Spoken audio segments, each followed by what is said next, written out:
So next we have to learn is if the egg is not fertilized, that is menstrual cycle. यहाँ पर हम समझेंगे।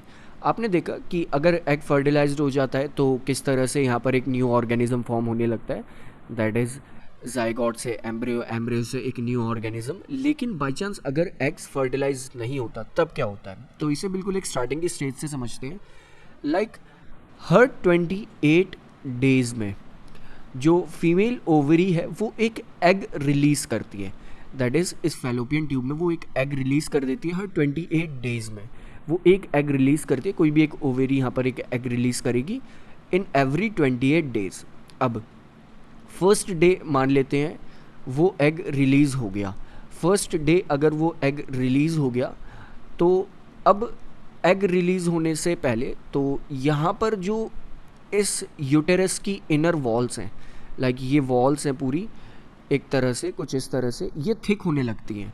Thick क्यों होने लगती है, यहाँ पर बहुत सारा ब्लड आके कलेक्ट हो जाता है ब्लड कैपिलरीज के थ्रू, ये एक तरह से यहाँ पर थिक होने लगती हैं। थिक क्यों होने लगती हैं, ताकि ये प्रिपेयर हो सके। प्रिपेयर किसके लिए हो सके, प्रिपेयर उसके लिए हो सके लाइक यहाँ से एक जाइगोट फॉर्म हो के यहाँ पर अगर एक एम्ब्रियो आ जाए तो उस एम्ब्रियो को न्यूट्रिशन दे सकें यहाँ पर इन ब्लड कैपिलरीज के थ्रू, और इन ब्लड कैपिलरीज के थ्रू उसे न्यूट्रिशन प्रिपेयर करके दे सकें, इसलिए थिक होने लगती हैं और ब्लड यहाँ पर कलेक्ट होने लगता है। लेकिन अगर ये जो एग है ये बिना फर्टिलाइज हुए अगर इस जगह पर आ जाता है और वी कैन से फर्टिलाइजेशन कभी नहीं होता, तो 14th डे यानी कि 14 डेज बाद एक तरह से ओव्यूलेशन के, अब ये ओव्यूलेशन क्या होता है, ओव्यूलेशन होता है एग का रिलीज़ होना। एग के रिलीज़ होने के 14 डेज़ बाद ये एग यहाँ से शिफ्ट होके इधर आ जाता है और यहाँ से ये जो ब्लड कैपिलरीज एक तरह से ये वॉल्स थिक हुई थी, यहाँ पर ब्लड कलेक्ट हुआ था, ये शेड आउट होने लगती है, यानी कि यहाँ से ब्लड बाहर चला जाता है और वो एग भी यहाँ से, क्योंकि वो अनफर्टिलाइज्ड एग आया था, वो भी यहाँ से बाहर आ जाता है।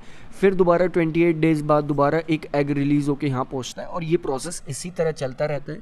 लेकिन कब तक, जब तक ये एग फर्टिलाइज नहीं हो जाता। अगर ये एग फर्टिलाइज हो जाता है तो ये जो ब्लड कैपिलरीज यहाँ पर थी वो एक तरह से शेड आउट नहीं होती, उस फर्टिलाइज्ड एग को एक तरह से न्यूट्रिशन देने का काम करती हैं ये ब्लड कैपिलरीज, और यहाँ से फिर वो न्यू ऑर्गेनिज्म फॉर्म होता है।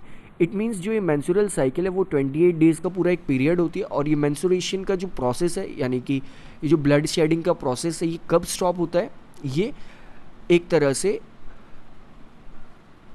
हर 28 डेज़ में ही होता है और तब स्टॉप होता है जब एग फर्टिलाइज हो जाता है। लेकिन इसके अलावा भी दो वर्ड्स ऐसे हैं जिनके बारे में हमें पता होना चाहिए, that is menarche and menopause. तो मेनार्च और मेनोपॉज एक तरह से दो वर्ड ऐसे हैं जिनका एक्चुअली में मीनिंग होता है, लाइक मेनार्च की अगर बात करें, मेनार्च का यहाँ पर मतलब होता है कि जब कोई भी एक फीमेल प्यूबर्टी, अपनी लाइफ में प्यूबर्टी वाली एज पर पहुँच जाए तो उस केस में ये एक्स उसके जो ओवेरीज है वो फॉर्म करने स्टार्ट हो जाते हैं और ये पूरी एक साइकिल स्टार्ट हो जाती है। तो जो स्टार्टिंग वाली एक तरह से स्टार्टिंग जब ये सारी चीज़ होती है, मेंस्ट्रुअल साइकिल होती है, उस पॉइंट को कहते हैं मेनार्च। एंड जब ये एक लिमिटेड टाइम के बाद यानी कि कुछ टाइम के बाद ये बंद हो जाती है तो इसे कहते हैं मेनोपॉज, यानी कि फीमेल्स में ये एग रिलीजिंग का प्रोसेस एक टाइम आने के बाद बंद हो जाता है, उस टाइम को कहते हैं मेनोपॉज। अब बात करते हैं कि ये ब्लड शेडिंग जो है ये कितने डेज तक कंटिन्यू रहती है।